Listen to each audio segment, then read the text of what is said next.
Welcome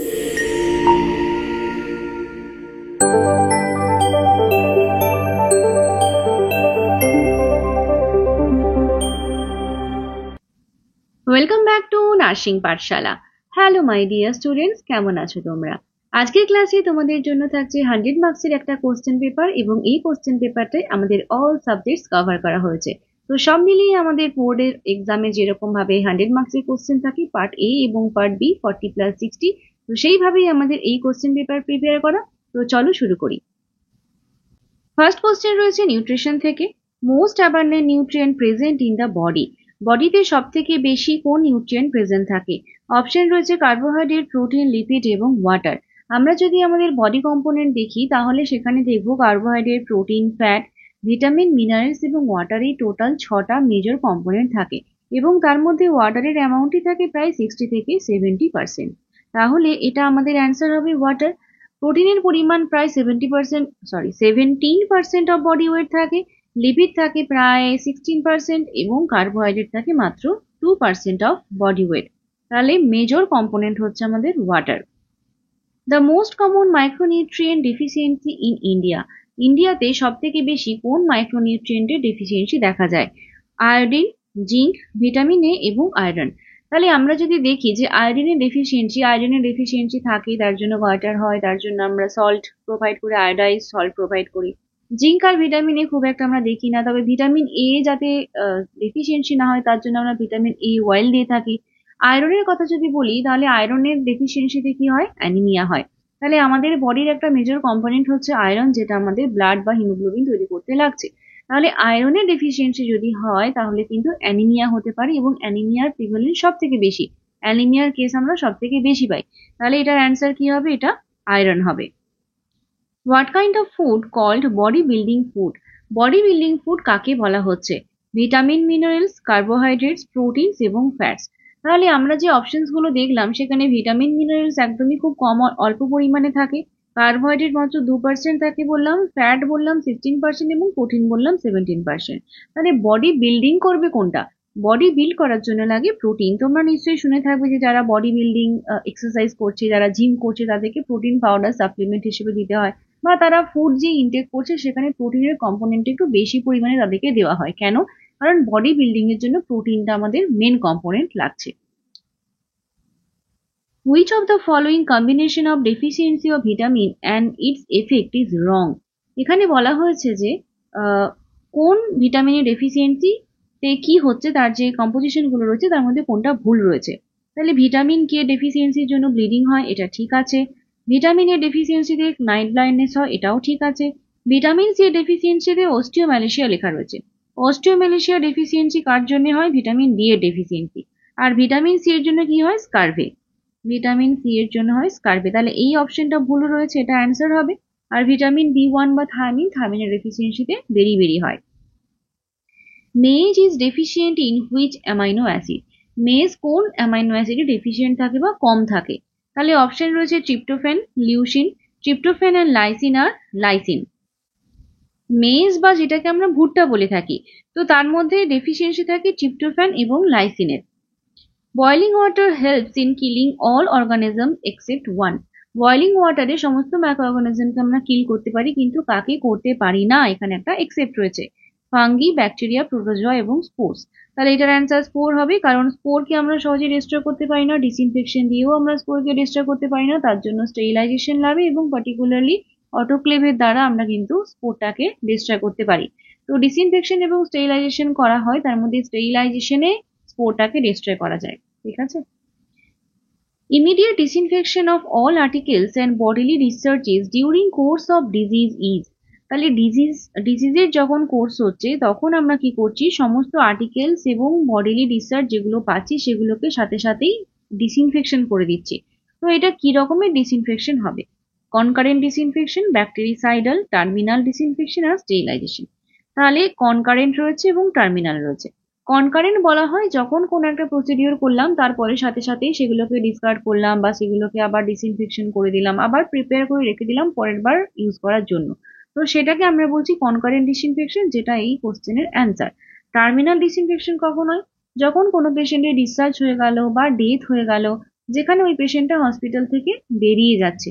তারপরে তার used articles গুলো যখন আমরা ক্লিন করছি, যেমন তার বেড কভার, তার বেড, তার লকার, তার যে জিনিসপত্রগুলো সে ইউজ করছিল এতদিন হসপিটালে থেকে, সেই প্রোডাক্ট গুলোকে আমরা ডিসইনফেকশন করি, যেটাকে টার্মিনাল ডিসইনফেকশন বলা হয়। HIV contaminated waste products can be decontaminated by following agents except, তাহলে HIV contaminated যদি কিছু জিনিসপত্র থাকে সেটাকে আমরা ডিসইনফেকশন বা ডিকন্টামিনেটেড করছি এজেন্ট গুলো দিয়ে, তার মধ্যে কোনটা নয়, মানে কোনটা ইউজ করি না আমরা, সোডিয়াম হাইপোক্লোরাইট, মিথানল, গ্লুটারোলডিহাইড আর ফর্মালডিহাইড। তাহলে দেখো, সোডিয়াম হাইপোক্লোরাইটে আমরা সমস্ত কিছু মার্জ করে দিই, মানে সবকিছু ইউজ করার পরে ফেলে দিই এই HIV কন্টামিনেশন থেকে বাঁচার জন্য। গ্লুটারোলডিহাইড মানে যেটা 2.45% আমরা যে কোনো ইনস্ট্রুমেন্টকে স্টেরাইল করার জন্য ইউজ করে থাকি, তাহলে গ্লুটারোলডিহাইড। ফর্মালডিহাইড আমরা ইউজ করি ওটি বা এরকম কোনো লেবার রুম, এই জায়গাগুলোকে ফিউমিগেশন করার জন্য ফর্মালডিহাইড ইউজ করা হয়। তাহলে এগুলোতে HIV কন্টামিনেটেড থেকে আমরা ডিকন্টামিনেট করতে পারি, কিন্তু মিথানল দিয়ে কিন্তু HIV ডিকন্টামিনেট করা যায় না। মিথানল বা তোমার ইথাইল অ্যালকোহল, যেগুলোকে আমরা স্পিরিট বলে থাকি, তো স্পিরিট দিয়ে কি HIV কন্টামিনেটেডটা ডিসইনফেকশন হবে? সেটা কিন্তু হবে না। Endoscopic instrument or catheter sterilised by, তাহলে নেক্সট কোশ্চেনে জিজ্ঞেস করছে এন্ডোস্কোপিক ইনস্ট্রুমেন্ট আমরা কিভাবে স্টেরাইল করি। অপশন রয়েছে autoclave, hot air oven, boiling আর 2% গ্লুটারোলডিহাইড। তাহলে এটার অ্যান্সার হচ্ছে 2% গ্লুটারোলডিহাইড। কখনো 2% থাকে, কখনো 2.45%ও থাকে।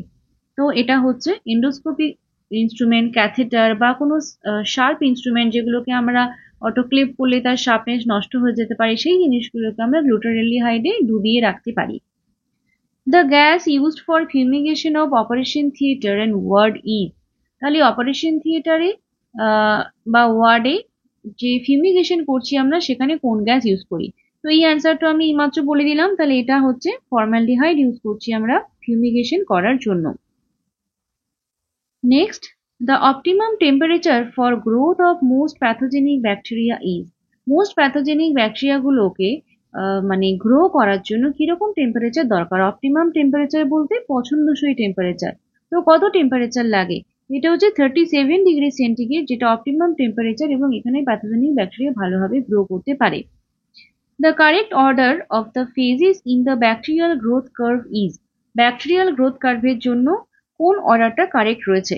তাহলে ব্যাকটেরিয়াল গ্রোথ কার্ভ যদি আমরা ড্র করি, তাহলে প্রথমে থাকে ল্যাগ ফেজ, তারপরে থাকে এক্সপোনেনশিয়াল ফেজ, তারপরে থাকে ডিক্লাইন ফেজ এবং তারপরে থাকে স্টেশনারি ফেজ।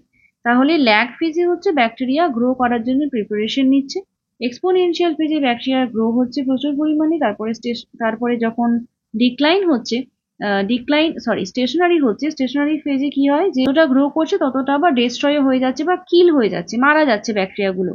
তো সেটাকে আমরা বলছি যে স্টেশনারি ফেজ, এটা এরকম ভাবে হবে স্টেশনারি ফেজ, এবং তারপরে ডিক্লাইন করছে যেখানে ব্যাকটেরিয়া আর গ্রো করতে পারছেন, এবার ব্যাকটেরিয়াগুলো ডেস্ট্রয় হয়ে যাচ্ছে বা নষ্ট হয়ে যাচ্ছে।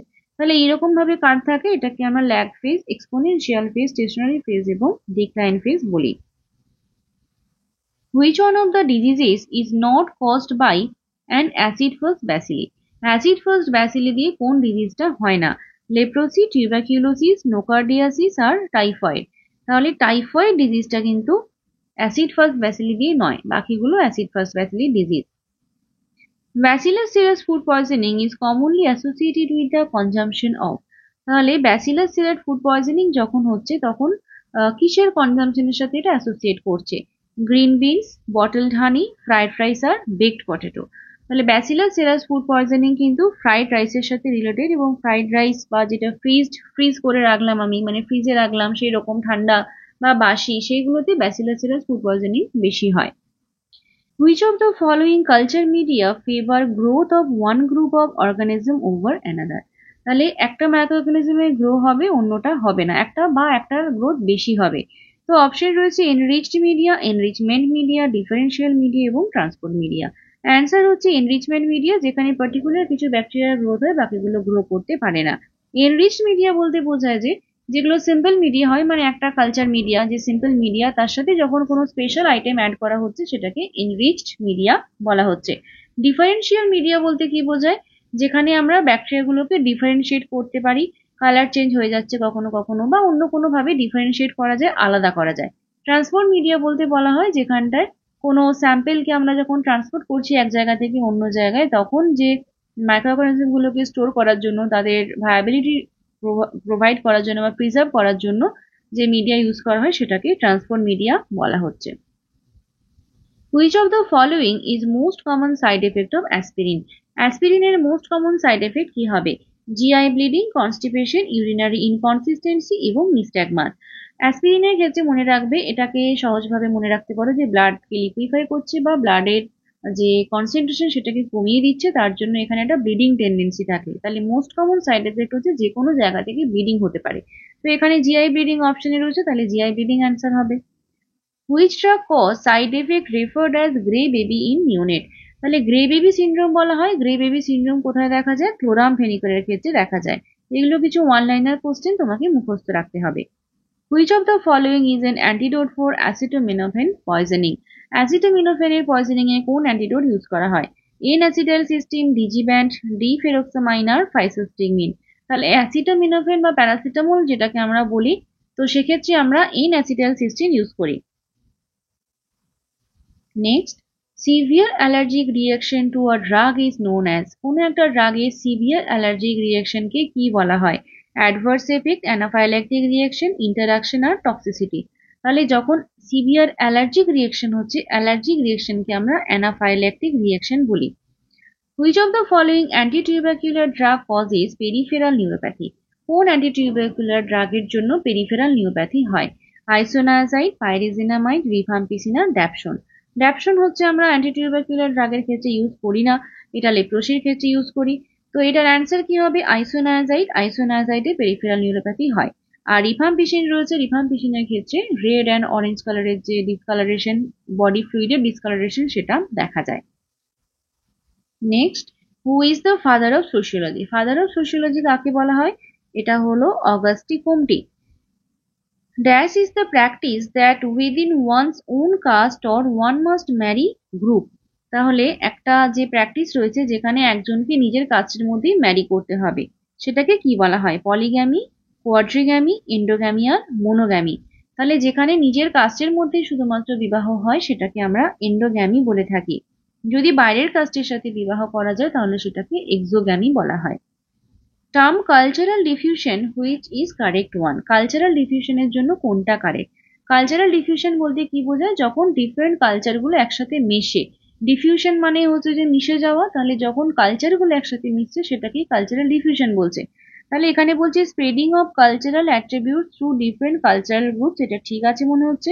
Immigrants comes to escape the culture, এটা নয়।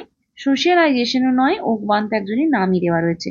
তাহলে spreading of cultural attribute to different cultural group, এটা অ্যান্সার হবে। When a person changes from one position to another position of equal status, it is called. একই স্টেটাসে রয়েছে, শুধু একটা জায়গা থেকে অন্য জায়গাতে যাচ্ছে, তাহলে সেটাকে আমরা কি বলবো? Vertical mobility, downward social mobility, upward social mobility আর হরাইজন্টাল মোবিলিটি। তাহলে ভার্টিক্যাল মানে হচ্ছে এরকম ওপরে এবং নিচে, তো ভার্টিক্যাল মোবিলিটির মধ্যে আপওয়ার্ড মোবিলিটি এবং ডাউনওয়ার্ড মোবিলিটি দুটোই পড়ে। আর হরাইজন্টাল মানে সাইড বাই সাইড, যেখানে কোনো পজিশনে চেঞ্জ হচ্ছে না, শুধু এক জায়গা থেকে অন্য জায়গায় যাচ্ছে। যেমন ধরো স্টাফ নার্সের কাজ করছি আমি, তো এই স্টাফ নার্সের কাজ আজকে আমি যে জায়গা থেকে করছি সেখান থেকে অন্য একটা জায়গাতে আমি ট্রান্সফার নিলাম, জেনারেল ট্রান্সফার বা মিউচুয়াল ট্রান্সফার, যাই হোক ট্রান্সফার নিলাম। তাহলে আমি যে জায়গাতে যাব সেখানে গিয়েও আমি সেম পোস্টেই কাজ করব। তাহলে এইখানটায় কিন্তু হরাইজন্টাল মোবিলিটি হলো, এখানে আমার স্টেটাসে কোনো চেঞ্জ হলো না। কিন্তু আজকে যদি আমার একটা প্রমোশন হয়ে যায় তাহলে সেটা একটা ভার্টিক্যাল মোবিলিটি হবে এবং সেটা আপওয়ার্ড সোশ্যাল মোবিলিটি হবে। তাহলে এটা horizontal mobility. Meaning of ethnocentrism is, ethnocentrism বলতে কি বোঝা যায়? এথনোসেন্ট্রিজম মানে হচ্ছে যে নিজের যে কালচার সেটাকে সুপিরিয়র মনে করা, সেটাকে বড় মনে করা অন্যের কালচারগুলোর থেকে। তাহলে অপশন দেখো, ফিলিং অফ ইনফেরিয়রিটি, এটা নয়। ফিলিং অফ সুপিরিয়রিটি, তাহলে নিজের কালচারকে সুপিরিয়র মনে করাকে আমরা এথনোসেন্ট্রিজম বলছি। আর যখন নিজের যে কালচার সেটাকে ইনফেরিয়র মনে করবে সেটাকে জেনোসেন্ট্রিজম বলা হয়। তাহলে অপশন এটা যেটা রয়েছে এটা জেনোসেন্ট্রিজম। Xenocentrism. Next, class is an example of. Class কিসের example? Ascribe status, present status, achieve status এবং none of the above. তাহলে ক্লাসের কথা বলা হচ্ছে, ক্লাসের ক্ষেত্রে কি হয়, আমরা ক্লাস চেঞ্জ করতে পারি। যেমন আজকে হয়তো কেউ গরিব রয়েছে কিন্তু কালকে সে মধ্যবিত্ত হতে পারে, সেখান থেকে বড়লোকও হতে পারে। তাহলে সেখানটায় ক্লাসের ক্ষেত্রে ইমপ্রুভমেন্ট হচ্ছে, লোয়ার ক্লাস থেকে মিডল ক্লাস, মিডল ক্লাস থেকে আপার ক্লাসে মানুষ যেতে পারে। তো সেক্ষেত্রে এটাকে আমরা অ্যাচিভ স্টেটাস বলি। আর অ্যাসক্রাইব স্টেটাস বলতে যেটা অলরেডি সেট করা রয়েছে, যেখান থেকে তুমি চেঞ্জ করতে পারবে না। যেমন হচ্ছে যে কাস্ট, কাস্টের কথা যদি বলে হয় তাহলে জন্মগতভাবে আমি যে কাস্টটা পেয়েছি সেটাকে আমি চাইলেও কোনোভাবে চেঞ্জ করতে পারবো না, এটা একটা ascribe status. Which of the following is not a unit of social structure? Social স্ট্রাকচারের ইউনিট নয় কোনটা? গ্রুপস, সোশ্যাল ইউনিটি, অ্যাসোসিয়েশন আর ইনস্টিটিউশন। তাহলে সোশ্যাল স্ট্রাকচারের ইউনিট নয় কোনটা? গ্রুপ থাকে, অ্যাসোসিয়েশন থাকে, ইনস্টিটিউশন থাকে, কিন্তু সোশ্যাল ইউনিটি থাকে না। In which defense mechanism an emotional conflict is expressed by a physical illness or physical symptom without any organic cause? তাহলে এখানে কি হচ্ছে, একটা ডিফেন্স মেকানিজম যেখানে ইমোশনাল কনফ্লিক্টটা কিভাবে প্রকাশ পাচ্ছে, কোনো ফিজিক্যাল সাইন সিমটমস এর মাধ্যমে। এটাকে আমরা কি বলবো? সাবলিমেশন, কনভার্সন, কম্পেনসেশন আর সাপ্রেশন।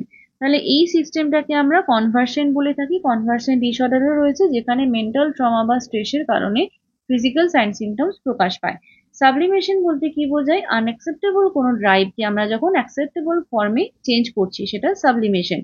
কম্পেনসেশন বলতে কি বোঝায়? কোনো একটা জায়গাতে আমি যদি খারাপ হই তাহলে সেটার কম্পেনসেট করে আমি অন্য কোনো একটা ফিল্ডে ভালো হচ্ছি। যেমন কেউ ভালো পড়াশোনা করতে পারে না কিন্তু সে ভালো গান গাইতে পারে, এটা কম্পেনসেশন। আর সাপ্রেশন কি? যখন কোনো একটা খারাপ সিচুয়েশন তৈরি হয়েছে, তো সেই সিচুয়েশনটা আমার ভালো লাগছে না বলে আমি সেটাকে ভলেন্টারিলি সেখান থেকে বেরিয়ে আসছি এবং বেরিয়ে অন্য কোনো জায়গায় মন দিচ্ছি, তো সেটাকে আমরা সাপ্রেশন বলি। আর সাপ্রেশনের মতোই একটা থাকে রিপ্রেশন। রিপ্রেশনের ক্ষেত্রে কি হয়, যে যেটা আমার ভালো লাগে না বা যেটা আমার খারাপ মেমোরি, সেটা ইনভলেন্টারিলি আমাদের আনকনসিয়াসে চলে যাচ্ছে, যাতে আমাদের আর ওটা মনে পড়ছে না। ঠিক আছে?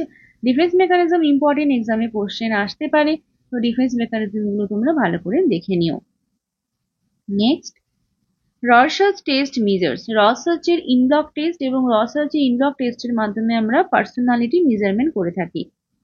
The ectomorph personality body type, which is the correct? Ectomorph personality body type, ectomorphic, endomorphic এবং মেসোমরফিক তিন রকম টাইপের বডি বিল্ড হয়। তাহলে ectomorph এর জন্য কোনটা ঠিক? Large visceral soft body, socialize, tall thin and fragile আর স্ট্রং মাস্কুলার। স্ট্রং মাস্কুলারকে আমরা কি বলবো? মেসোমরফিক, মেসোমরফ, এটা হচ্ছে মেসোমরফ। আচ্ছা, টল থিন এন্ড ফ্রেজাইল এটাকে বলছি আমরা একটোমর্ফ। লার্জ পিসের আর সফট বডিকে আমরা বলছি এন্ডোমর্ফ। ঠিক আছে?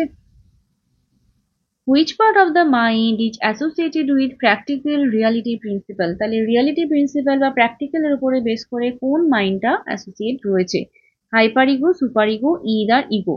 তাহলে হাইপার ইগো বলে কিছু নেই, সুপার ইগো, ইদ, ইগো।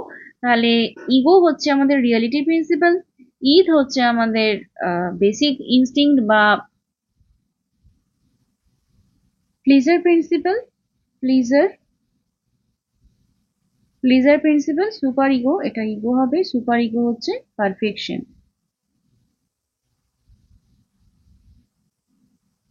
বেশ, study of Piaget are related to. Study of Piaget মানে প্যাজেটের একটা থিওরি রয়েছে, সেটা আমাদের কগনিটিভ ডেভেলপমেন্টের উপরে বেশ করে। তাহলে প্যাজেটের কগনিটিভ ডেভেলপমেন্ট থিওরি রয়েছে। তো এখানে বলেছে যে ডেভেলপমেন্ট অফ কগনিটিভ ফাংশন আর ইন্টেলেকচুয়াল, সেটা হচ্ছে আমাদের study of Piaget. The law of effective learning are except. Effective learning এর ল এর মধ্যে কোনটা পড়ে না? Law of readiness, law of exercise, law of effect আর ল অফ অ্যাডজাস্টমেন্ট। তাহলে ল অফ রেডিনেস বলতে বোঝাচ্ছে যে যখন আমি কোনো কিছু শিখতে রাজি আছি সেটা। ল অফ এক্সারসাইজ মানে যখন আমরা কোনো কিছু শিখছি এবং সেটাকে প্র্যাকটিস করছি, সেটা ভালো মনে থাকছে এবং লার্নিংটা ভালো হচ্ছে। ল অফ এফেক্ট বলতে বোঝায় যখন আমি কোনো কিছু করছি এবং তার জন্য একটা ভালো কোনো ফল পাচ্ছি, মানে স্যাটিসফাইং কোনো একটা আউটকাম পাচ্ছি, তখন সেটা ল অফ এফেক্ট এবং তার ফলে কি হয়, সেটা আরো বেশি করে আমরা করতে চাই। আর যেটা আমাদের ভালো লাগলো না বা যেটাতে রেজাল্ট খুব একটা ভালো হলো না, সেটা আমাদের ঠিক পছন্দ হলো না এবং আমরা সেটা রিপিট করছি না, এটা ল অফ এফেক্ট রয়েছে। ল অফ অ্যাডজাস্টমেন্ট বলে কোনো ল নেই, তাহলে এটা ল অফ অ্যাডজাস্টমেন্ট হবে। When individual is not able to decide among these two equally important goals, it is referred as. তাহলে দুটো ইকুয়ালি ইম্পর্টেন্ট গোল তাদের মধ্যে ডিসাইড করতে পারছে না কোনটা করব, তাহলে সেই কন্ডিশনকে আমরা কি বলবো? সাবস্টিটিউশন, কনফ্লিক্ট, রিপ্রেশন আর প্রজেকশন। তাহলে এই কন্ডিশনকে আমরা কি বলবো? কনফ্লিক্ট বলবো। কনফ্লিক্ট হচ্ছে দুটো ইকুয়ালি ইম্পর্টেন্ট বা ইকুয়ালি পছন্দের জায়গাতে যদি কোনো একটাকে চুজ করতে পারি আমরা, তখন আরেকটাকে ছাড়তে হয়, তো সেই যে কন্ডিশন, মেন্টাল কন্ডিশন, সেটাকে কনফ্লিক্ট বলা হয়। অ্যাপটিটিউডস আর ডিফাইন্ড অ্যাজ। অ্যাপটিটিউডস বলতে কি বোঝায়? Preferences to perform certain activities, high level of achievement in an area, skills one brings to a given task, and abilities of individual to learn specific endeavor. তাহলে এই যে learn to specific Endeavour, কারো কোনো একজন পার্সনের কোনো একটা specific জায়গাতে সবসময় মানে সে ভালো করে আর কি। যেমন কেউ খুব ভালো গান গাইতে পারে, কেউ খুব ভালো নাচ করতে পারে, কেউ খুব ভালো অ্যাঙ্কারিং করতে পারে। এরকম ভাবে প্রত্যেকেরই কিছু না কিছু স্পেসিফিক এবিলিটি থাকে, প্রত্যেকেরই কিছু না কিছু স্পেশাল জায়গা থাকে। সেই স্পেশাল জায়গাটাকে কি বলা হয়? Aptitude. Mitosis is a condition of. Mitosis কি কন্ডিশন? মাইটোসিসে কি হয়? মাইটোসিসে সেল ডিভিশন হয়, কিন্তু ক্রোমোজোমের নাম্বারের কোনো রিডাকশন হয় না। In following, which process is used for transferring of two large particles across the cell membrane? যদি অনেক বড় কোনো পার্টিকেলসকে সেল মেমব্রেনকে থেকে চেঞ্জ হতে হয়, মানে এক জায়গা থেকে অন্য জায়গাতে যেতে হয়, তাহলে সেখানটায় কোন প্রসেস নেওয়া হবে? ডিফিউশন, অসমোসিস, ফেসিলিটেটেড ডিফিউশন আর ফ্যাগোসাইটোসিস। ফ্যাগোসাইটোসিসের মধ্যে বড় বড় মলিকিউল যেগুলো ওয়াল থেকে বেরোতে পারবে না সেগুলো যায়, তাহলে এটা ফ্যাগোসাইটোসিস হবে। Foot drop occurs due to injury to. Foot drops কোথায় ইনজুরি হলে হয়? তাহলে femoral nerve, anterior tibial, phrenic nerve আর pudendal nerve. Anterior tibial nerve, deep peroneal nerve, এটার ইনজুরি হলে ফুড ড্রপ হয়। Which of the following part of the human brain has a center for controlling breathing? Breathing controlling centre কোথায় রয়েছে ব্রেনে? Middle অবলঙ্গাটা। Middle অবলঙ্গাটাতেই আমাদের সব থেকে vital জায়গাগুলো, যেমন রেসপিরেশন, যেমন তোমার হার্ট রেট, এগুলো সব মিডল অবলঙ্গাটাতে কন্ট্রোল হয়। তাহলে মেডুলা যদি কোনো অ্যাক্সিডেন্টে ইনজিওর্ড হয়ে যায়, তাহলে সেটা কিন্তু ব্ল্যাক ট্রাজের মধ্যে যাবে এবং সেই পেশেন্টকে আমরা কিন্তু বাঁচাতে পারবো না। The balancing organ of the year is. কানের মধ্যে যেটা ব্যালেন্স করছে যেই পার্টটা, সেটাকে কি বলা হয়? অর্গান অফ পটি, ভেস্টিবিউলার অ্যাপারেটাস, টেক্টোরিয়াল মেমব্রেন আর ককলিয়া। তাহলে ব্যালেন্স মেনটেন করছে যেটা, ভারসাম্য, কানে আমাদের ভারসাম্য রক্ষা হয়, সেটা হচ্ছে vestibular apparatus. Which of the following is the earliest clinical manifestation of increased ICP following head injury? তাহলে হেড ইনজুরি হয়েছে, তো হেড ইনজুরি যদি একটা পেশেন্ট পাই আমি, তাহলে তার সব থেকে প্রথমে ইনক্রিজড আইসিপির ক্লিনিক্যাল ম্যানিফেস্টেশন কি পাবো? Pupillary dilation, diminish level of consciousness বা অল্টার্ড মেন্টাল স্টেটাস, হেমিপ্যারেসিস আর কোমা। তাহলে যে কোনো একটা স্ট্রোকের পেশেন্ট বা হেড ইনজুরির পেশেন্টের ক্ষেত্রে আমরা হেমিপ্যারেসিস পাই বা যে কোনো একটা সাইড উইকনেস পাই, কিন্তু এখানে সেটা জানতে চাইনি। এখানে জানতে চাইছে ইনক্রিজড আইসিপি, ইন্ট্রাক্রেনিয়াল প্রেশার বাড়ছে, সেটা কিভাবে বুঝবো? সেটা বোঝার জন্য উপায় হচ্ছে লেভেল অফ কনসাসনেস বা জিসিএস স্কোর আমরা দেখবো। গ্লাসগো-কোমা স্কেলের স্কোর দেখবো, সেটা যদি কম হতে থাকে তাহলে বুঝতে হবে যে তার আইসিপিটা আস্তে আস্তে ইনক্রিজ করছে। The appropriate IV fluid to correct or treat a hypovolemic fluid volume deficit condition is. Hypovolaemia যদি হয় বা ফ্লুইড ভলিউম ডেফিসিট হয়, তাহলে আমরা কি ফ্লুইড দেব? Normal saline, hypertonic saline, hypotonic saline আর ডেক্সট্রোজ 10% সলিউশন। তাহলে এটা কি হবে বুঝতেই পারছো, নর্মাল সেলাইন হবে, কারণ নর্মাল সেলাইন বা রিঙ্গাল ল্যাকটেট আমরা ইউজ করি যখন এমনি বডি ফ্লুইড ভলিউমটা কমে যায়, যেমন কারো খুব ভমিটিং হচ্ছে বা কারো খুব ডায়রিয়া হচ্ছে, তাহলে সেক্ষেত্রে আমরা ভলিউম ডেফিসিট প্রিভেন্ট করার জন্য নর্মাল সেলাইন বা রিঙ্গাল ল্যাকটেট দিতে পারি। A patient who has undergone thyroidectomy suddenly develops signs and symptoms of tetany. The management is. তাহলে একজন থাইরয়েডেক্টমি করেছে, হঠাৎ করেই তার টিটেনি সাইন সিমটমস গুলো দেখা যাচ্ছে, তো এক্ষেত্রে আমরা কি দেব? Calcitonin, vitamin D, IV calcium gluconate আর সোডিয়াম বাইকার্বনেট। তাহলে যেহেতু থাইরয়েডেক্টমি হচ্ছে, তাহলে টিটেনি হচ্ছে, মানে আমাকে বুঝতে হবে যে ক্যালসিয়ামের অভাব হচ্ছে, তাহলে ক্যালসিয়াম অভাব হলে আমাদেরকে ক্যালসিয়াম গ্লুকোনেটটা আইভি দিতে হবে, এবং এটা যেহেতু ইমিডিয়েটলি দিতে হবে সেই জন্য আমরা ক্যালসিয়াম গ্লুকোনেটের ইনজেকশন দিয়ে দিচ্ছি। The nurse is teaching a group of diabetic patients regarding the prevention of food ulcer. Which of the following she should emphasize in her teaching? Diabetic কিছু পেশেন্টদেরকে টিচিং দেওয়া হচ্ছে ফুড আলসার প্রিভেনশনের জন্য। তাহলে সেই জায়গাতে nurse তার টিচিং এ কোনটাকে emphasize করবে?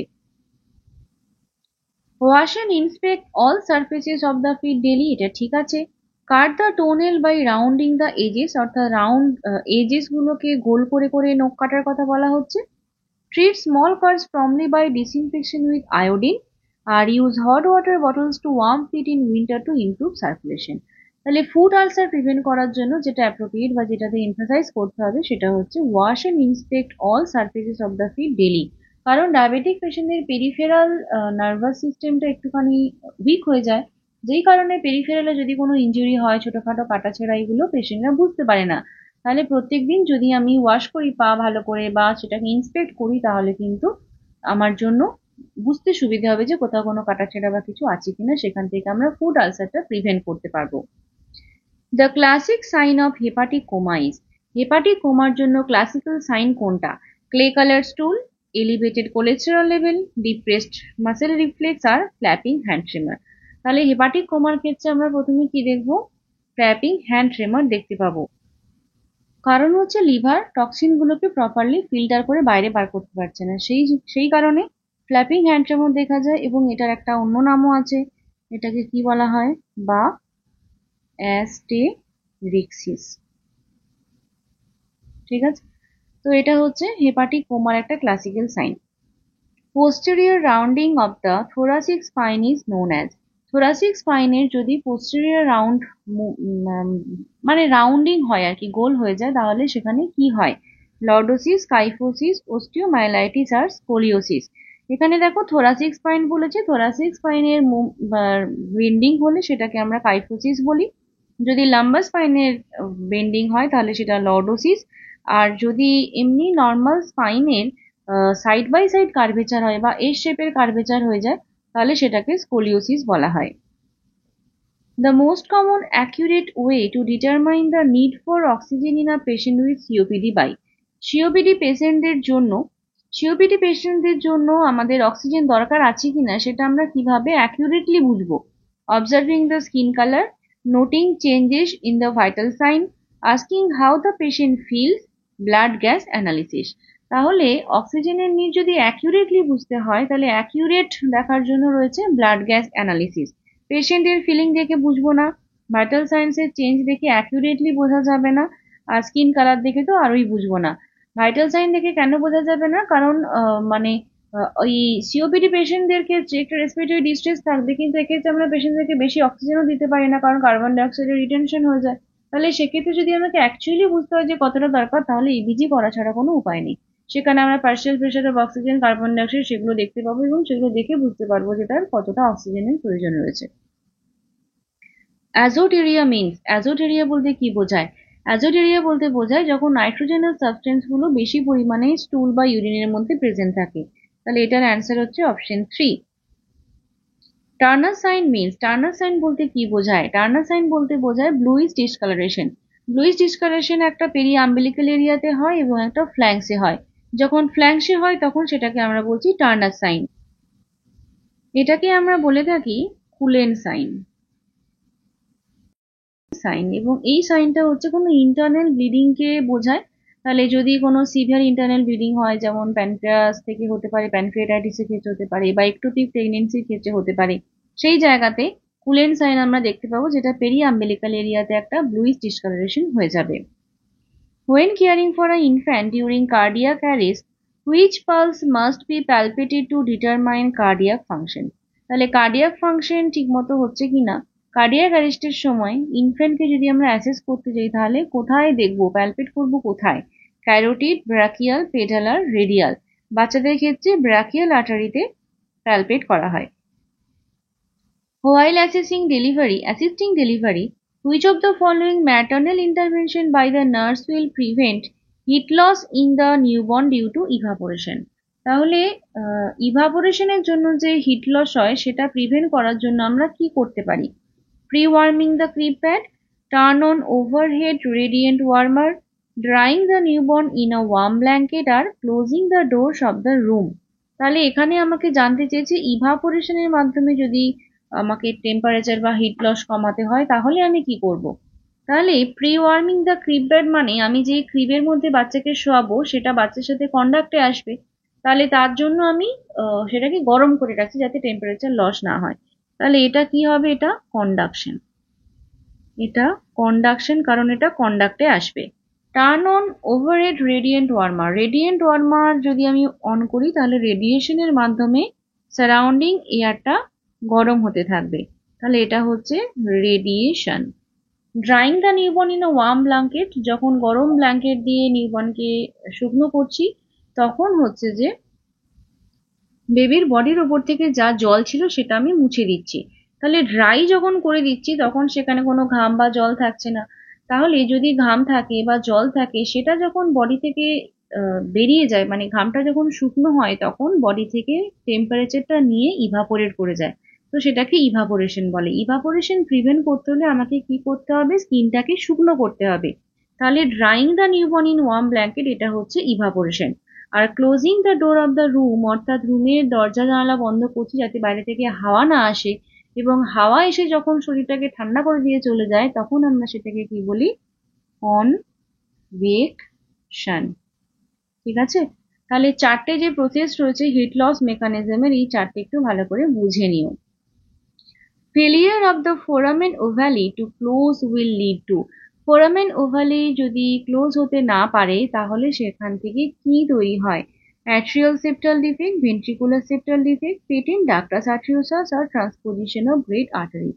তাহলে অ্যাট্রিয়াল সেপ্টাল ডিফেক্টে কি হয়? আমি যদি হার্টের একটা স্ট্রাকচার আঁকি এইভাবে, তাহলে এই জায়গাতে থাকে ফোরামেন ওভালি, এটা যদি ক্লোজ না হয় তাহলে এখানে একটা ওপেনিং থেকে যাবে যেটাকে আমরা অ্যাট্রিয়াল সেপ্টাল ডিফেক্ট বলবো। ভেন্ট্রিকুলার সেপ্টাল ডিফেক্ট বলবো যখন ভেন্ট্রিকলের মধ্যেকার এই সেপ্টামে কোনো ওপেনিং থেকে যাবে, তাহলে এটা ভিএসটি হলো। পেটেন্ট ডাক্টাস আর্টেরিওসাস হচ্ছে, ডাক্টাস আর্টেরিওসাস মানে হচ্ছে পালমোনারি আর্টারি আর অ্যাওর্টার মধ্যে একটা কানেকশন। তাহলে এখান থেকে একটা পালমোনারি আর্টারি চলে যাচ্ছে লাংসে, আরেকটা হচ্ছে অ্যাওর্টা চলে যাচ্ছে আমাদের সিস্টেমিক সার্কুলেশন। তাহলে এই দুটোর মধ্যে একটা কানেকশন যখন থাকছে ওটাকে আমি ডাক্টাস আর্টেরিওসাস বলছি। তো পেটেন্ট ডাক্টাস আর্টেরিওসাসের ক্ষেত্রে এই কানেকশনটা থেকে যাচ্ছে, যার ফলে ব্লাডটা সিস্টেমিক সার্কুলেশনে যাওয়ার সময় কিছুটা আবার লাংসেও চলে যাচ্ছে, তার ফলে সিস্টেমিক সার্কুলেশনে ব্লাডের ডেফিসিয়েন্সি হয়ে যাবে। তো এটা পেটেন্ট ডাক্টাস আর্টেরিওসাস। এটা হচ্ছে transposition of great arteries. Great arteries অর্থাৎ এখান থেকে যে ডাক্টাস আর্টারি, সরি, এখান থেকে যে একটা তোমার পালমোনারি ভেন গেছে আর একটা হচ্ছে তোমার অ্যাওর্টা বেরোচ্ছে, তাহলে এই জায়গাতে যখন উল্টো পাল্টা হয়ে যাচ্ছে, মানে উল্টো পাল্টা জায়গাতে, মানে যেটা রাইট ভেন্ট্রিকল থেকে যাওয়ার কথা সেটা লেফট ভেন্ট্রিকল থেকে যাচ্ছে, যেটা লেফট ভেন্ট্রিকল থেকে যাওয়ার কথা সেটা রাইট ভেন্ট্রিকল থেকে যাচ্ছে, এরকম কন্ডিশন যখন হয়ে যাচ্ছে তখন ওটাকে আমরা ট্রান্সপোজিশন অফ গ্রেট আর্টারিজ বলি। এর ফলে কি হবে? যে অ্যাওর্টা দিয়ে যেই ব্লাডটা আমার সিস্টেমিক সার্কুলেশনে যাওয়ার কথা ছিল সেই ব্লাডটা কিন্তু অ্যাকচুয়ালি সিস্টেমিক সার্কুলেশনে না গিয়ে চলে যাবে লাংসে।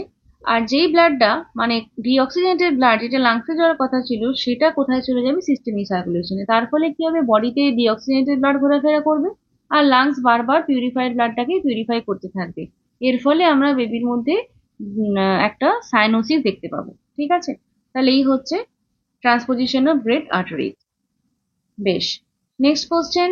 A newborn has a small whitish pinpoint spot over the nose, which the nurse knows are caused by retained sebaceous secretion. When charting this observation, the nurse identifies it as. তাহলে একটা small whitish pinpoint spot নাকের উপরে দেখা যাচ্ছে, সেটাকে এক কথায় কি বলা হয়? যেটা সিবেশিয়াস সিক্রেশনের রিটেনশনের জন্য হচ্ছে। তো হোয়াইট হেডস, মঙ্গোলিয়ান স্পট, মিলিয়া নাকি ল্যানুগো? তাহলে বুঝতে পারছো এটা মিলিয়া হবে। মিলিয়াতে নাকের উপরে ছোট ছোট সাদা সাদা স্পট থাকে। ল্যানুগো হেয়ার হচ্ছে যে স্কিনের উপরে দেখা যায়, যেটা বাচ্চাদের লোম বলতে পারি আমরা। মঙ্গোলিয়ান স্পট কোথাও কোথাও ব্ল্যাক স্পট দেখা যায় যেটাকে বাথমার্কও বলা হয়, সেটা মঙ্গোলিয়ান স্পট। হোয়াইট হেডস বাচ্চাদের ক্ষেত্রে থাকে না। Next, in the following, which disease is characterized by no passage of meconium, fecal vomiting and abdominal distension? তাহলে মেকোনিয়াম পাস করছে না, নো প্যাসেজ অফ মেকোনিয়াম হচ্ছে, ফিকাল ভমিটিং হচ্ছে, আর অ্যাবডোমিনাল ডিস্টেনশন হচ্ছে কোন জায়গাতে? ট্রাকিওইসোফেজিয়াল ফিস্টুলা, ক্লেফট প্যালেট, অ্যাপেন্ডিসাইটিস আর হার্সপ্রাং disease. তাহলে যখন মেকোনিয়াম পাস করতে পারে না, তাহলে বুঝতে হবে যে ইন্টেস্টিনাল অবস্ট্রাকশন বা এরকম ইন্টেস্টাইনে কিছু প্রবলেম রয়েছে। তাহলে সেটাকে আমরা কি বলবো? হার্সপ্রাং ডিজিজ, যেটাকে কনজেনিটাল অ্যাগ্যাংলিওনিক মেগাকোলোনো বলা হয়। Hemophilia A occurs due to deficiency of hemophilia A কার ডেফিসিয়েন্সির জন্য হচ্ছে? কোয়াগুলেশন ফ্যাক্টর যেটা 8 রয়েছে, 8 এর ডেফিসিয়েন্সিতে হিমোফিলিয়া এ হয়, 9 এর ডেফিসিয়েন্সিতে হিমোফিলিয়া বি হয়। Default in closure of vertebral column with protrusion of tissue through the cleft is known as। তাহলে ক্লেফট দিয়ে মানে ভার্টিব্রাল কলামটা ক্লোজ হয়নি, যার ফলে ক্লেফট ওইখানে যে ওপেনিং রয়েছে সেখান থেকে কিছু টিস্যু বাইরে বেরিয়ে আসছে, এটাকে কি বলবো? Hydrocephalus, spina বাইফিডা, epilepsy, cerebral পলসি। তাহলে একদমই সহজ, এটা হচ্ছে স্পাইনা বাইফিডা বলছি, যখন কোনো ওপেনিং দিয়ে ভেতরের মেটেরিয়াল বাইরে বেরিয়ে আসে সেটা হচ্ছে স্পাইনা বাইফিডা। হাইড্রোসেফালাসে হেডে ওয়াটার অ্যাকুমুলেট হয় ভেন্ট্রিকলস গুলো থেকে, যখন সিএসএফ গুলো ঠিক মতো বেরিয়ে যেতে পারছে না বা প্রোডাকশন বেশি হয়ে যাচ্ছে, তখন সেখানে ওয়াটার অ্যাকুমুলেট করে হাইড্রোসেফালাস তৈরি হয়। What do you mean by orchidopexy? Orchidopexy বলতে কি বোঝায়? অর্কিডোপেক্সি বলতে বোঝায় mobilization of testis into the scrotum. Following are the clinical manifestations of severe dehydration except। Severe ডিহাইড্রেশনের মধ্যে কোনটা পড়ে না? কি রয়েছে? নর্মাল ইউরিন আউটপুট, টিয়ার্স আর absent, weak and thready pulse, very dry tongue.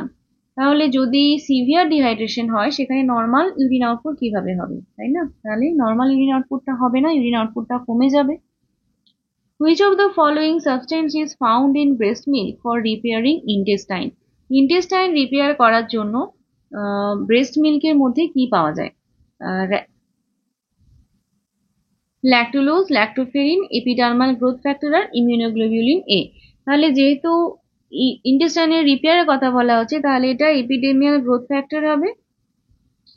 আচ্ছা, a 2 days old neonate is brought to the immunization clinic. He has not been given any vaccine yet. দুদিনের একটা বাচ্চাকে ইমিউনাইজেশন ক্লিনিকে আনা হয়েছে, তাকে কোনো ভ্যাকসিন এখনো পর্যন্ত দেওয়া হয়নি, তাহলে তাকে আমি কি কি ভ্যাকসিন দিতে পারবো? ওপিভি, বিসিজি, হেপাটাইটিস বি আর বোথ এ অ্যান্ড বি। দুদিনের বাচ্চাকে তো আমরা ওপিভি দিতে পারবোই, বিসিজি তো 28 দিন অব্দি দেওয়া যায়, তাহলে বিসিজিও দিতে পারবো। হেপাটাইটিস বি দেওয়া যায় মাত্র 24 ঘন্টা পর্যন্ত, তাহলে 24 ঘন্টার মধ্যে যদি না দিই তাহলে আর দিতে পারবো না। তাহলে হেপাটাইটিস বিটা হবে না, ওপিভি হবে এবং বিসিজি হবে, অর্থাৎ বোথ এ অ্যান্ড বি এই অপশনটা হবে। ঠিক আছে, তাহলে দুদিনের বাচ্চা বলেছে, তো দুদিনে মানে 24 আওয়ার্স পেরিয়ে গেছে, তাহলে ওপিভি, বিসিজি এই দুটো আমরা দিতে পারবো, হেপাটাইটিস বিটা দিতে পারবো না। Excessive amount of cyclic bleeding at normal interval is termed as। তাহলে নর্মাল ইন্টারভেলেই যখন ব্লিডিং হচ্ছে, মেনস্ট্রুয়াল সাইকেলের কথা বলা হচ্ছে, কিন্তু সেটা অ্যামাউন্টটা এক্সেসিভ, তখন সেটাকে আমি কি বলবো? মেনোরেজিয়া, এপিমেনোরিয়া, মেট্রোরেজিয়া আর ডিসমেনোরিয়া। অ্যান্সার হবে মেনোরেজিয়া। মেনোরেজিয়াতে নর্মালি যে সাইকেল থাকে সেই নর্মাল সাইকেলেই ব্লিডিং হচ্ছে, কিন্তু অ্যামাউন্ট অনেকটা বেড়ে যাচ্ছে। এপিমেনোরিয়ার ক্ষেত্রে কি হয়, যে সাইকেলটা রয়েছে সেই সাইকেলটা ফ্রিকুয়েন্ট হয়ে যায়, অর্থাৎ 21 দিন বা তার থেকে কম হয়ে যাচ্ছে, যখন সেটা এপিমেনোরিয়া 21 ডেজ। মেট্রোরেজিয়া কাকে বলবো? ইরেগুলার ব্লিডিং হবে, যেখানে মেনস্ট্রুয়াল পিরিয়ডের মধ্যে মধ্যে ব্লিডিং হবে, কিন্তু এক্সেসিভ নয়, কিন্তু মাঝে মধ্যেই ব্লিডিং হচ্ছে, সেটা মেট্রোরেজিয়া। আর ডিসমেনোরিয়া মানে হচ্ছে পেইনফুল মেনস্ট্রুয়েশন, যখন মেনস্ট্রুয়াল সাইকেল যখন চলছে তখন এক্সেসিভ পেইন হচ্ছে, সেটা dysmenorrhoea. Which hormone is responsible for secondary sexual characteristics? Secondary sexual characteristics এর জন্য কোন hormone responsible? Oestrogen, luteinising, progesterone, all of this. তাহলে এটার অ্যান্সার ইস্ট্রোজেন হবে। Measurement from lower border of symphysis pubis to the center or midpoint of promontory of the sacrum to know the pelvic capacity is known as। তাহলে এখানে lower border of symphysis pubis থেকে বলা হচ্ছে তোমার sacrum প্রমোটারি পর্যন্ত, সেটাকে আমরা কি বলবো? এটাকে বলবো ডায়াগোনাল কনজুগেট। সিম্পাসিস পিউবিসটা এরকম ভাবে থাকে, তো এখান থেকে যখন আমরা মেজারমেন্ট করছি, এটা একটা মিডিল পয়েন্ট থাকে, এটা একটা আপার পয়েন্ট থাকে, আর এটা একটা লোয়ার পয়েন্ট থাকে। তাহলে এখানে আমরা centre of mid point of promontory থেকে স্যাক্রাম, হ্যাঁ lower border of symphysis pubis বলছে, তাহলে এই জায়গাটা থেকে লোয়ার বর্ডার থেকে এখান অব্দি আসছি যখন, এটাকে ডায়াগোনাল বলছি। এইখান থেকে এই জায়গা থেকে মিড পয়েন্ট থেকে যখন এই জায়গাতে আসবো সেটাকে আমরা অবস্টেটিক বলবো, আর যখন আপার পার্ট থেকে আসবো তখন সেটাকে বলা হচ্ছে ট্রু কনজুগেট। তাহলে এই ওপরেরটা হয়ে গেল ট্রু কনজুগেট, মিডিলেরটা হলো অবস্টেটিক কনজুগেট, আর নিচেরটা হচ্ছে ডায়াগোনাল কনজুগেট। এটা ইম্পর্টেন্ট রয়েছে, তোমরা একটু দেখে নিও। Type of abortion in which the changes have reached to a state from where recovery is impossible known as, তাহলে অ্যাবর্শন শুরু হয়েছে এবং এমন জায়গাতে পৌঁছেছে যেখান থেকে রিকভারি করা পসিবল না, অর্থাৎ প্রেগনেন্সিটাকে আমি কন্টিনিউ করতে পারবো না। তো সেটাকে কি বলবো? Threaten abortion, inevitable abortion, ectopic abortion আর সেপটিক অ্যাবর্শন। তাহলে এটাকে আমরা ইনএভিটেবল অ্যাবর্শন বলবো যখন প্রেগনেন্সি কন্টিনিউ করা যাবে না কোনোভাবেই, আর যদি প্রেগনেন্সি কন্টিনিউ করতে পারি তখন সেটাকে থ্রেটেন অ্যাবর্শন বলা হবে। সেপটিক অ্যাবর্শন মানে যখন অ্যাবর্শন হওয়ার পরে সেখানে একটা ইনফেকশন হয়ে যাচ্ছে, সেটাকে সেপটিক অ্যাবর্শন বলা হয়। According to Manisha, her LMP is November 15, 2016. Using the Niggles rule, her EDD is, তাহলে EDD আমরা কিভাবে ক্যালকুলেট করি? 9 মান্থ অ্যাড করি, তার সাথে 7 যোগ করি। তাহলে নভেম্বরের 15-র সাথে যদি 7 দিন যোগ করি তাহলে সেটা হবে 22, এবং পরের বছর হয়ে যাচ্ছে 2016 থেকে 2017 হবে, এবং নভেম্বর থেকে যদি আমি 9 মাস কাউন্ট করি তাহলে সেটা হচ্ছে অগাস্ট। তাহলে এটার answer August 22, 2017। Uterine inertia is a, uterine inertia কি? Disorder of uterus, disorder uterine contraction, inward movement of uterus আর absence of uterus। তাহলে ইনার্শিয়া মানে হচ্ছে যখন ইউটেরাইন কন্ট্রাকশনটা ঠিক মতো হচ্ছে না, সেটাকে ইনার্শিয়া বলা হচ্ছে। তাহলে disorder uterine contraction. A client with painless vaginal bleeding has just been diagnosed as having a placenta previa. Which following procedure usually performed to diagnose placenta previa? তাহলে প্লাসেন্টা প্রিভিয়াকে ডায়াগনোজ করার জন্য আমরা কোন প্রসিডিওরটা করতে পারি? অ্যামনিওসেন্টেসিস, ডিজিটাল ও speculum examination, external fetal monitoring আর আল্ট্রাসাউন্ড। একদম এক কথায় চোখ বন্ধ করে অ্যান্সার হবে এটার আল্ট্রাসাউন্ড। কেন? কারণ প্লাসেন্টা প্রিভিয়াতে লো লাইং প্লাসেন্টা থাকে, তাহলে সেক্ষেত্রে কোনো স্পেকুলাম এক্সামিনেশন আমরা করতে পারি না, অন্য কোনো প্রসেস বা কোনো পিভি এক্সামিনেশন কোনো কিছুই করা পসিবল না, তো আল্ট্রাসাউন্ড ছাড়া আমি কিছুই করতে পারবো না। ঠিক আছে, তাহলে এটা আল্ট্রাসাউন্ড হবে। A client at 38 weeks gestation is admitted for induction of labor. 38 week gestation A induction of labor এর জন্য অ্যাডমিশন হয়েছে। Her membranes ruptured 12 hours ago. 12 ঘন্টা আগে মেমব্রেন রাপচার হয়ে গেছে। There are no other signs of labor. আর কোনো লেবারের sign নেই। Which medication does the nurse anticipate will be prescribed? তাহলে কোন ড্রাগটা দিতে হবে? ম্যাগনেসিয়াম সালফেট, ইস্ট্রোজেন, অক্সিটোসিন আর ডিনোপ্রোস্টাল। তাহলে লেবার যদি ইন্ডিউস করতে হয়, লেবার ইন্ডাকশনের জন্য আমরা অক্সিটোসিন ইউজ করি। Obstetrician ordered magnesium sulfate injection to a woman with preeclampsia.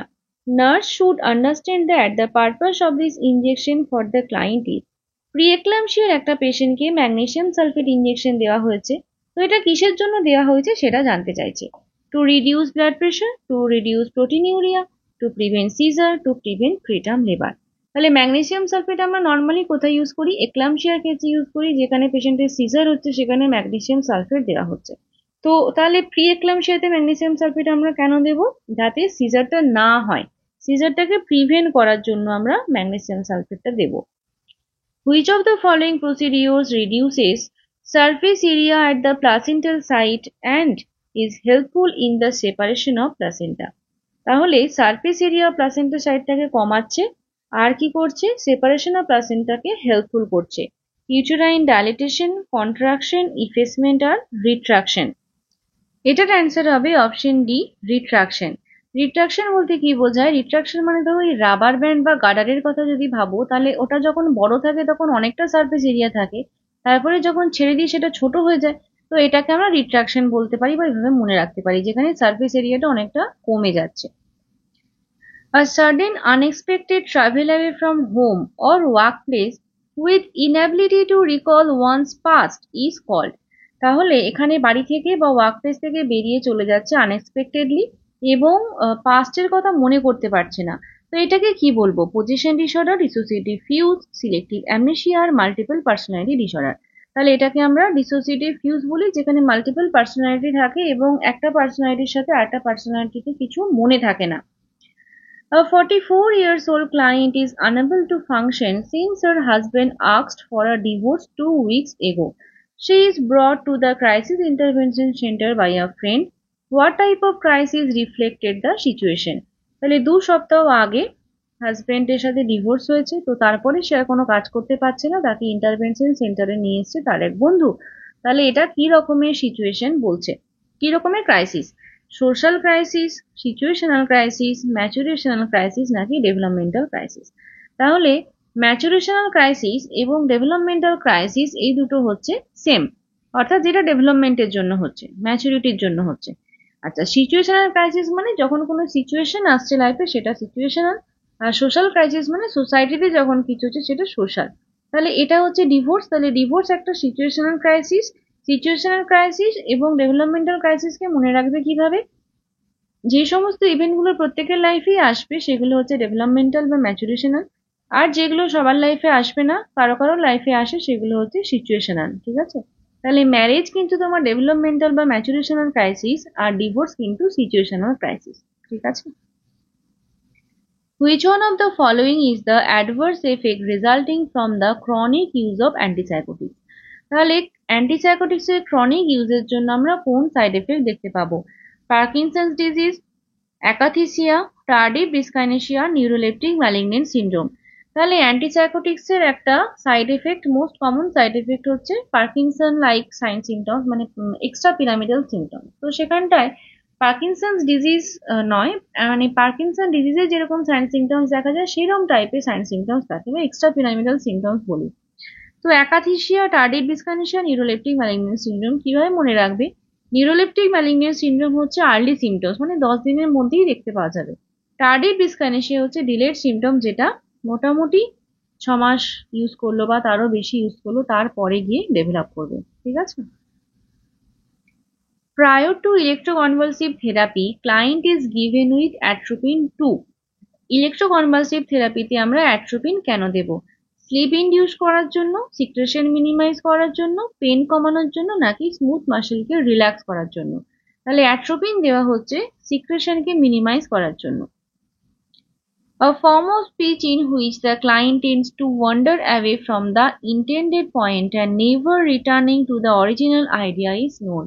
তাহলে একটা ফর্ম অফ স্পিচ যেখানে ক্লায়েন্ট কথা বলতে শুরু করেছে, দিয়ে তারপর পয়েন্ট থেকে হারিয়ে গেছে, এবং তারপরে আর অরিজিনাল যেটা শুরু করেছিল সেটার দিকে আর ফিরে আসতে পারলো না, এটাকে কি বলবো? ভার্বিজারেশন, থট ইনসার্শন, ট্যানজেনশিয়ালিটি আর সার্কামস্ট্যান্সিয়ালিটি। ট্যানজেনশিয়ালিটি এবং সার্কামস্ট্যান্সিয়ালিটি এই দুটো পয়েন্ট। ট্যানজেনশিয়ালিটি মানে হচ্ছে যে জড়িয়ে যাওয়া, তো এমন ভাবে জড়িয়ে গেল সেখানে আর পৌঁছতে পারলো না প্রথমে যেখানে ছিল সেখানে, তো এটার অ্যান্সার হচ্ছে ট্যানজেনশিয়ালিটি। আর সার্কামস্ট্যান্সিয়ালিটি মানে হচ্ছে সার্কেল হিসেবে মনে রাখবে, সারকাম হবে এটা, CIR হবে এটা, CIR। সার্কামস্ট্যান্সিয়ালিটিতে হচ্ছে সার্কেলের মতো ঘুরছে, যেই কারণে তাকে মানে একটা জায়গা থেকে বেরিয়ে অন্য জায়গায় ঘুরলেও আবার প্রথমে যেখান থেকে শুরু করেছিল সেই লাস্ট পয়েন্টে এসে পৌঁছতে পারছে। ঠিক আছে? আচ্ছা, হাইপোকন্ড্রিয়াসিসকে বলতে কি বোঝায়? হাইপোকন্ড্রিয়াসিস মানে হচ্ছে যে নিজের যে হেলথ সেটার সম্পর্কে একটা মিস ইন্টারপ্রিটেশন রাখা, যে আমার বডি ঠিক মতো কাজ করছে না, বা আমার একটা সিরিয়াস কোনো ডিজিজ হয়েছে, আমি বোধহয় বেশি দিন বাঁচবো না, তাই জন্য আমাকে অনেক ডাক্তার দেখাতে হবে। ঠিক আছে? তাহলে doctor shopping, hypochondriasis. Too much concern of on health and miss interpretation of normal body function.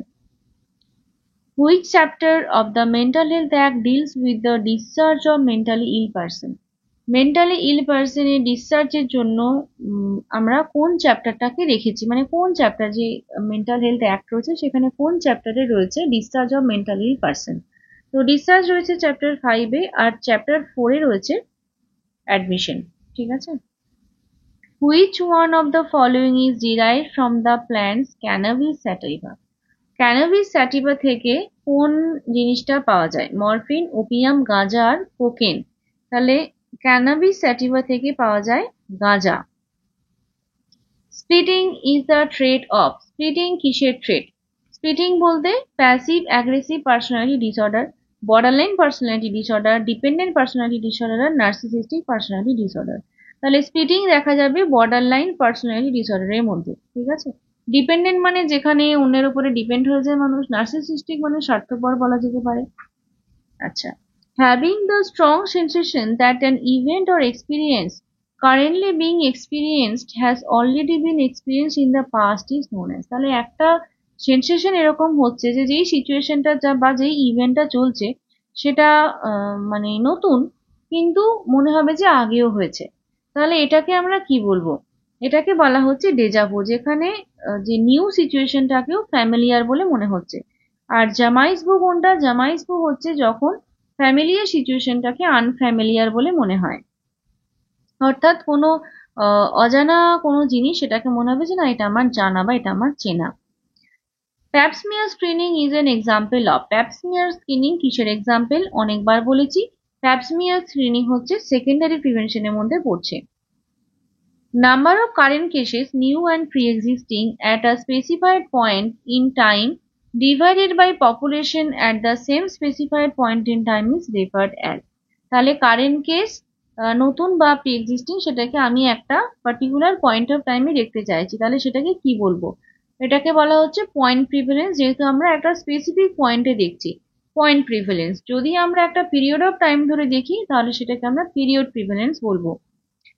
Submerge portion of N iceberg represent. তাহলে আইসবার্গ যদি তুমি আঁকো তাহলে আইসবার্গের যে নিচের পোর্শনটা সেটা হচ্ছে যে আনডায়াগনোসড কেস, আর ওপরের যে পোর্শনটা সেটা হলো ক্লিনিক্যাল কেস। তাহলে এটা আনডায়াগনোসড কেসেস।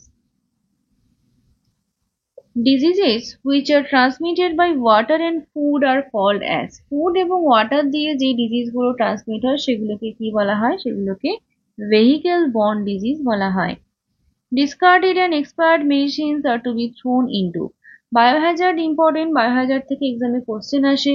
তাহলে ডিসকার্ডেড এবং এক্সপায়ার্ড মেডিসিন গুলোকে আমরা ইয়েলো ব্যাগের মধ্যে দেবো। ইয়েলো ব্যাগের মধ্যে আমরা প্লাসেন্টা দিই, ইয়েলো ব্যাগের মধ্যে আমরা কোনো বডি পার্ট দিই, অ্যাম্পুটেটেড পার্ট ইয়েলো ব্যাগের মধ্যে পড়ে, কোনো বডি ফ্লুইড বা বডি ফ্লুইডের সাথে কন্ট্যাক্টে এসছে এরকম গজ, কটন, বেড লিনেন, এগুলো সমস্ত ইয়েলো ব্যাগের মধ্যে পড়ে। Anthracosis is caused due to inhalation of. Anthracosis কেন হবে?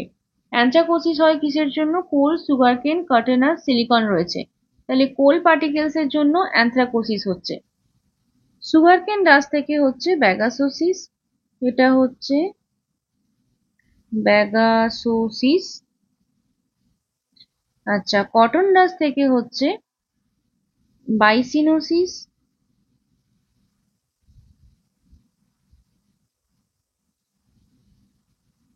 আর সিলিকন ডাস্ট থেকে হচ্ছে সিলিকোসিস। এগুলো সব অকুপেশনাল হ্যাজার্ড, অর্থাৎ কাজ করতে গিয়ে যেই হ্যাজার্ড গুলো আসছে, এখানে অন্য কোনো হেলথ রিলেটেড ইস্যুস কিন্তু নেই। Drug kit B is given at. Drug kit B কোথায় দেওয়া হয়? ড্রাগ কিট বি দেওয়া হচ্ছে সাব সেন্টার এরিয়াতে। সমস্ত সাব সেন্টার গুলোতে ড্রাগ কিট বি থাকে। এটার মধ্যে প্যারাসিটামল থাকে, মেবেন্ডাজল থাকে, তারপরে কিছু প্রভিডিন আয়োডিনের অয়েনমেন্ট থাকে, কটন ব্যান্ডেজ থাকে, এমনি নর্মাল কটন থাকে, এই সমস্ত জিনিস থাকে। ঠিক আছে, এটা ড্রাগ কিট বি। আর একটা ড্রাগ কিট এ রয়েছে, সেটাও সাব সেন্টারে থাকে। ড্রাগ কিট এর মধ্যে ওআরএস থাকে, আইএফএ ট্যাবলেট থাকে, ভিটামিন এ সলিউশন থাকে, আর কট্রিমক্সোজোল থাকে বাচ্চাদের জন্য। ঠিক আছে, তো এটা হচ্ছে তোমার দু রকমের ড্রাগ কিট, কিট এ, কিট বি, এগুলো সব সাব সেন্টারে available. The proportion of clinical case resulting in severe clinical manifestation is known as। তাহলে সিভিয়ারিটি অফ ডিজিজ বলতে আমরা কি বুঝি? সিভিয়ারিটি ডিজিজকে বলা হচ্ছে ভিরুলেন্স, আর প্যাথোজেনিসিটি মানে হচ্ছে ডিজিজ তৈরি করার যে প্রবণতা, মানে ডিজিজ তৈরি করার যে ক্ষমতা, সেটা হচ্ছে pathogenicity. Common cause of neonatal morbidity in India is. Normal যে নিওনেটাল মরবিডিটি সেটার কারণ কি? কমনেস্ট কারণ কোনটা? নিওনেটাল মরবিডিটির জন্য কমনেস্ট কারণ হচ্ছে prematurity and low birth weight. আর যদি তোমার আন্ডার 5 হয় তাহলে সেটার জন্য ডায়রিয়াল ডিজিজ হয়। Goitre is an example of. Goitre কি রকমের ডিজিজ? গয়টার হচ্ছে এন্ডেমিক গয়টার আমরা বলি। গয়টার এন্ডেমিক ডিজিজ কোন একটা পার্টিকুলার এরিয়াতে হয়, এটা endemic disease. Most peripheral and first contact point between rural community and healthcare delivery system is। তাহলে প্রথম যে কন্টাক্ট হচ্ছে পেরিফেরালের সাথে, প্রথম কন্টাক্ট হচ্ছে পিপলের রুরাল কমিউনিটিতে, এবং মানে রুরাল কমিউনিটি আর হেলথ কেয়ার ডেলিভারি সিস্টেমের যে ফার্স্ট কন্টাক্ট সেটা কোথায় হচ্ছে? সেটা তাহলে সাব সেন্টারে হবে তো। কারণ সাব সেন্টার হচ্ছে ফার্স্ট সেন্টার, প্রথমে সাব সেন্টার থাকে, তারপরে প্রাইমারি, তারপরে কমিউনিটি, তাই তো? আচ্ছা, which of the following is included in Orem's theory? Orem's থিওরির মধ্যে কোনটা ইনক্লুডেড? ওরেমস থিওরির মধ্যে কি পড়ে? Maintenance of sufficient intake of air, এটা হচ্ছে তোমার সেলফ কেয়ার থিওরি, তাহলে সাফিসিয়েন্ট ইনটেক অফ এয়ারটা ওরেমস থিওরির মধ্যে পড়লো। Love and belongingness, physiological need, এগুলো সমস্ত কিন্তু ম্যাসলোস হায়ারার্কি অফ নিডের মধ্যে রয়েছে। The most accurate method to check of a newly placed NG tube, নতুন করে আমি একটা এনজি টিউব লাগিয়েছি, তাহলে প্লেসমেন্ট ঠিক মতো হয়েছে কিনা সেটা জানার জন্য মোস্ট অ্যাকুরেট মেথড বলা হচ্ছে। মোস্ট অ্যাকুরেট, যাতা মেথড নয়, অ্যাকুরেট মেথড। তাহলে placing an order for an X-ray to check position, X-ray করলে আমরা পারফেক্ট পজিশন পাবো, কারণ ওই যে টিউবটা রয়েছে এনজি টিউব বা রাইলস টিউবের মধ্যে দেখবে একটা ব্ল্যাক ব্ল্যাক দাগ থাকে কিছুটা ছাড়া ছাড়া, যেটা রেডিও ওপেক হয়। তো যদি আমি এক্স রে করি তাহলে ওই দাগগুলো আমি দেখতে পাবো, তাহলে বুঝতে পারবো যে ঠিকঠাক স্টোমাকে ওটা গেছে। Collection of lymph fluid in the plural space, plural স্পেসে যদি লিম্ফ ফ্লুইড অ্যাকুমুলেশন হয় তাহলে তাকে কি বলবো? হিমোথোরাক্স বলবো যদি ব্লাড অ্যাকুমুলেশন হয়, নিউমোথোরাক্স বলবো যদি এয়ার অ্যাকুমুলেশন হয়, কাইলোথোরাক্স বলবো যদি লিম্ফ ফ্লুইড অ্যাকুমুলেশন হয়। What does SOAP stand for in progress note documentation? শোপের ফরম্যাট মানে শোপের ফুল ফর্ম কি বলতে চাইছে? তো শোপের ফুল ফর্ম হচ্ছে সাবজেক্টিভ, অবজেক্টিভ, অ্যাসেসমেন্ট এবং plan, option B. An intentional touching of the patient's body without consent is termed as, without কনসেন্টে যদি টাচ করা হয় ইন্টেনশনাল, তখন সেটাকে বলা হচ্ছে ব্যাটারি। আর যদি ভার্বাল ফর্মে আমি কাউকে ইয়ে করি, মানে কথাবার্তা বলে তাকে আমি খারাপ দেখানোর চেষ্টা করছি, তাহলে সেটাকে অ্যাসল্ট বলা হয়। নেগলিজেন্স এবং ম্যালপ্র্যাকটিস টটের মধ্যে পড়ে, তাহলে নেগলিজেন্স মানে হচ্ছে নেগলেক্ট করছি কোনো কিছু, অর্থাৎ যখন আমি কোনো কাজ করছি সেখানে আমার প্রপার যে যতটা কনসেন্ট্রেশন থাকা দরকার সেটা নেই, তো তার জন্য পেশেন্টের কিছু একটা ক্ষতি হয়ে গেল, সেটাকে নেগলিজেন্স বলা হয়। আর ম্যালপ্র্যাকটিসের ক্ষেত্রে বলা হচ্ছে যে একটা স্ট্যান্ডার্ড মেনটেন করে যে কোনো কাজ করা হয়, যেমন একটা ইঞ্জেকশনের স্ট্যান্ডার্ড, সেখানে আমি সেই স্ট্যান্ডার্ড মেনটেন করছি না, তো তার জন্য আমার প্র্যাকটিসটাই খারাপ, তো সেটাকে ম্যালপ্র্যাকটিস এইভাবে মনে রাখতে পারো। তাহলে নেগলিজেন্স মানে আমার নেগলেক্টের জন্য যে ভুলগুলো হচ্ছে, আর ম্যালপ্র্যাকটিস মানে হচ্ছে আমি ভুল কিছু কাজ করছি, আমার প্র্যাকটিসটা ঠিকঠাক নেই। তাহলে নেগলিজেন্সের এক্সাম্পল হতে পারে ওই যে হট ওয়াটার ব্যাগের মধ্যে তুমি গরম জল দিয়ে দিয়েছো, যার জন্য পেশেন্টের বার্ন হয়ে গেল। আর ম্যালপ্র্যাকটিসের ক্ষেত্রে বলতে পারি যে ধরো তুমি একটা অ্যান্টিবায়োটিক ইঞ্জেকশন দিচ্ছ, তো সেখানে স্কিন টেস্ট করার কথা, তুমি সেটা করোনি, তুমি দিয়ে দিলে এবং তার ফলে পেশেন্টের সিভিয়ার অ্যালার্জিক রিয়েকশন হলো, তো সেটা হচ্ছে ম্যালপ্র্যাকটিসের মধ্যে পড়বে। ঠিক আছে? The nurse administers iron using the Z-track technique. What is the primary reason for administering iron by Z-track? তাহলে Z-track মেথড ইউজ করে আমরা আয়রন ইনজেকশন দিই, তো সেটা Z-track মেথডে আমরা কেন দিচ্ছি? To prevent adverse reaction, to prevent straining of the skin, to improve the absorption rate, to increase the speed of onset of action. Z-track মেথডে যে ইনজেকশন দিই সেখানে আমরা কি করছি, একদম ডিপ আইএম ইনজেকশন দিচ্ছি। ঠিক আছে? তো স্কিনটাকে আমরা প্রেস করি, নর্মাল তো এরকম স্কিন হয়, ধরো এটা নর্মাল স্কিন, তো স্কিনের এই জায়গাতে আমি প্রেসার ক্রিয়েট করলাম, তাহলে কি হলো, স্কিনটা কিরকম হয়ে গেল, এই রকম ভাবে স্কিনটা হয়ে গেল। ঠিক আছে? এবারে আমি এই জায়গাতে ইনজেকশন দিলাম, এই জায়গাতে ইনজেকশন দিলাম, দিয়ে আমি স্কিনটাকে ছেড়ে দিলাম। যখনই ছেড়ে দিলাম তখন আবার এটা উপরে চলে আসবে, তার ফলে কি হবে, এই যে এখানে যে ইনজেকশনটা দিলাম এটা একটা জেড এর মতো হয়ে যাবে, অর্থাৎ এই লাইনটা এরকম হয়ে গেল, বুঝলে? মানে এই যে ইনজেকশনটা আমি এখানে দিয়েছি, এটা এই লাইনটা থাকলো না, এটা এরকম হয়ে গেল, তো এই জন্য এই যে একটা জেড ফরমেশন হচ্ছে এখানে, এই জন্য এটাকে জেড টেকনিক বলা হয়। এবার এই যে জেড ফরমেশন হওয়ার জন্য কি হচ্ছে, এখানে যে ইনজেকশনটা দিয়েছি এটা আর বাইরে বেরোতে পারবে না, বুঝতে পারলে? তো বাইরে বেরোতে না পারার জন্য যে prevent straining of the skin, এটা অ্যান্সার হয় যে স্কিনের কোনো স্টেন হচ্ছে না, এবং আরো একটা জিনিস হচ্ছে সেটা বাইরে বেরিয়ে আসবে না। ঠিক আছে? আচ্ছা, rhythmic waxing and waning of respiration is called. Rhythmic waxing অর্থাৎ আস্তে আস্তে রেসপিরেশনের ইয়েটা বাড়ছে, তারপরে আবার আস্তে আস্তে কমছে, সেটাকে আমরা কি বলি, চেন স্ট্রোক রেসপিরেশন বলি। কিরকম ভাবে হয়, এখানে পিরিয়ড অফ অ্যাপনিয়া, তারপরে হাইপোভেন্টিলেশন, তারপর সেখান থেকে হাইপার ভেন্টিলেশন, তারপরে আবার হাইপোভেন্টিলেশন, তারপর আবার অ্যাপনিয়া, তারপরে আবার হাইপোভেন্টিলেশন, এটাকেই রিদমিক ওয়াক্সিং এন্ড ওয়ানিং বলা হচ্ছে।